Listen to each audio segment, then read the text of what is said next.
সংগ্রামী সাথী এবং বন্ধুগণ, জাতীয় নির্বাচনের আর ৬৪ দিন বাকি আছে। ফেব্রুয়ারি মাসের ৮ তারিখ জাতীয় নির্বাচন হবে। সেই ৬৪ দিন পর জাতীয় নির্বাচনে গণভোটে হাকে জয়যুক্ত করতে হবে এবং ৮ দলের যেই প্রার্থী আসবে, যেই প্রতীক নিয়ে আসবে, তাকে জয়যুক্ত করতে হবে। গণভোটে হা বলো, ৮ দলের প্রতীকে সিল মারো।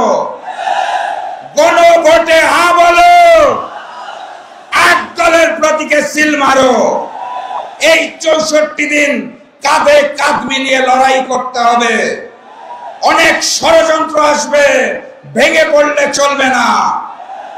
এই চাকসুন নির্বাচনে ছাত্র শিবিরের ভূমিদস বিজয় দেখে ওরা বুঝে গিয়েছে ওরা জাতীয় নির্বাচনেও পরাজিত হবে, তাই তারা ষড়যন্ত্র শুরু করেছে। আমাদের ব্যানার পোস্টার ছিঁড়ে ফেলা হচ্ছে। আপনারা শান্ত থাকবেন। আপনাদের বলতে চাই, উহারা প্রচার করুক হিংসা, বিদ্বেষ আর নিন্দাবাদ। আমরা বলিব সাম্য, শান্তি